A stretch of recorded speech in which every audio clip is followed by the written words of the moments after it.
Havana. Hello, I'm back doing a short video today. Over the last couple of weeks, we've just been kind of chilling a little bit. Meanwhile, I've been trying to seek some advice on how to progress with this game. I've been talking with some indie people around Chicago about their experiences with game dev, and I've also asked a couple business questions to some of them. It's interesting because a lot of different indies in Chicago have a very different way of surviving during their indie development. In some cases, you have the outliers who are able to just, right out of college, make their game into a real thing. Some people go work in the industry for a couple years and then come back and make an indie game. And some people will just try and work on multiple games at the same time to try and mitigate their risk a little bit. It was interesting to hear all of these different perspectives, and it kind of made me reflect a little bit on how I was running this gig. Video games, am I right? Of some of the conversations I had, the ultimatum was more or less work on this for 6 months, get it done. Or I could spend a whole year and try and get it right. So ultimately I want to get it done quick because I'm not at a point where I can keep investing in this. I really just kind of want a glimpse of the indie life, and if it blossoms into something more, that's great. If not, I can still go work somewhere and make a main source of revenue that way, and provided that I do my job right and I'm helping everyone else in the workspace, after a couple of years, if I see some people who I think I can make a run for it with, I'll take that leap of faith again. But I would still try and see if I could keep a door open so that I can try and see if I can make this dream come true. One thing I had to do is kind of develop a business plan. And it's something I had done before just as some extracurricular thing in high school. And I didn't really get the importance of it. I kind of get a little bit more now because it's like, okay, it's more just like a game plan. Like, if you just kind of look at it like a game of sorts, you can think like, okay, I need to make this much money and invest this much back in and then try and keep it going this way. The thing is though, it's so hard to say, yes, I will make this much money. Every indie that I've talked to has more or less said like, yep, it's a big guesstimate. And so coming away from it, I've done some market research. I've kind of like looked at some notable examples in the industry. I looked up some research on the total market and all of that. So I've got some numbers to work with. I can see that there are people who are clearly interested in playing card games, and that there's reason to believe that you can make money off it. How much money, though, is very much more uncertain. I looked at Hex Shards of Fate, which is a notable, lower-end card game, and they average, 30 users a day.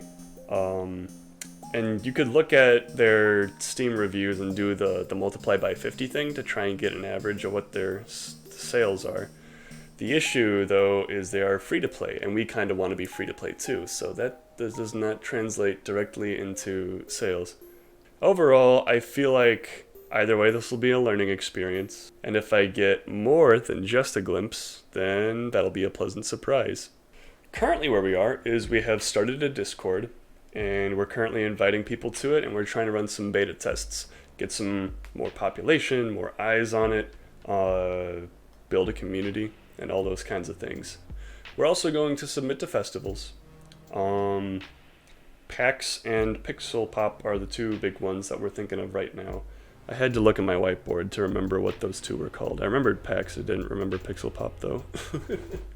But yeah, the overall plan is still 6 to 9 month development period, ship it on Steam, handle it a little more after that and see where it goes. In terms of revenue, I don't expect it to be a lot. The pie in the sky is I make enough money that I can reinvest back into it, maybe pay for an external server. That's another thing. We're still trying to figure out where we want our server to be. We're currently walking through a free trial on Microsoft Azure, and that seems pretty good. Microsoft Azure is pretty pricey though, so we might try and look at a different environment or try and do some server hosting on our own.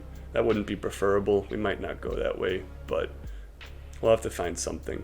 And I'll try my best to maximize the amount of money I might make off of it. In the meantime, I'm still applying to jobs. Full-time or part-time. I'm still trying to get some main source of revenue that I can focus on, hone my skills, not starve, and hopefully after I've worked long enough, I can work even harder. But anyway, hopefully I can work long enough to, you know, try and pursue the indie thing again. I'm still seeing this project out to its end though. Another thing that came up in the talks that I had with all the indies is make the real-time aspect of the game really, really, really good. Suffice it to say, for like 50% of games, the real-time is like, yeah, it's real-time. There are a couple cases where I think the real-time really shines, but we might need to look into making some more mechanics that kind of reinforce that real-time idea. Some thoughts I've been having are, you could have like manual slots where you could place your monsters and have blocking be based on adjacency. Then you could give monsters the ability to move left to right, and then you can create some nice real-time mix-ups off of that. That would add another layer to it. It would also add a lot more packets that we'd have to write. So that's the trade-off. We have to think about so many things when you're working on an indie game. It's like, working on a game in general is like, okay, if you're a coder, you gotta think about code.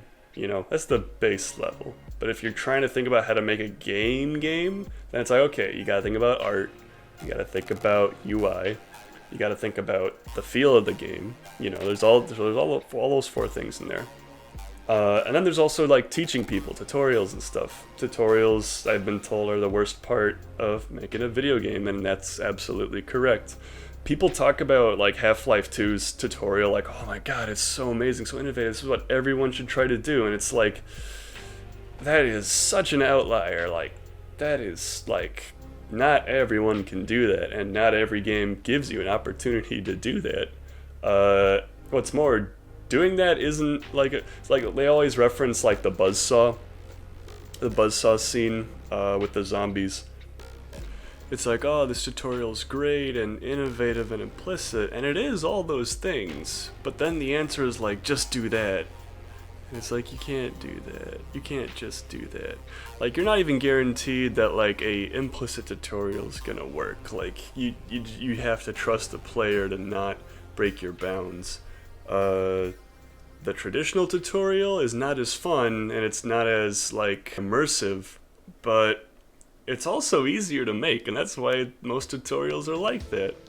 Yeah, before I go off on a tangent about tutorials, let's go back to talking about the other aspects of games. Anyway, you got your code, you got your art, you got your many layers of design. Then in addition, you have to do the entrepreneurial part, which is first off business, which is a whole nother thing, and then secondly, talking to people. Oh, the horror, right? So yeah, making indie games is a lot of hard work. If I wanted to, I could just do something simple and like make a tiny little mobile game where you do one thing in it over and over again, and that would be great. And then put some ads in it and make like $1 maybe. That would certainly be fine, and I think it's a good idea. But currently what we have is 2 semesters of work on a networked game, which is an impressive achievement in terms of our school. But it's also something that does have a potential to be a product, and I want to see it through. And I want people to discover it and play it and try it out. I think it would be really, really cool. And potentially the start of more awesome games that we make. So we're gonna give it our best shot. We're gonna try and develop this thing.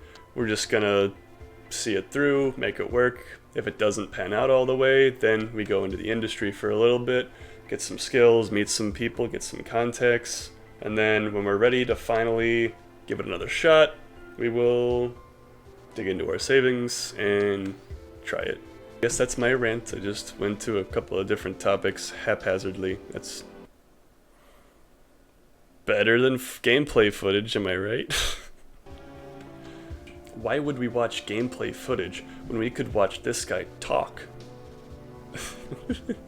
So thanks for tuning in and listening to my update for this week. I'm going to run some beta tests, and hopefully I can get some juicy footage to post on this YouTube channel next week. So I will throw the link to our sign-up sheet in the video. Be sure to like and subscribe. It still feels weird as hell saying that. And I'll see you in the next one. Bye.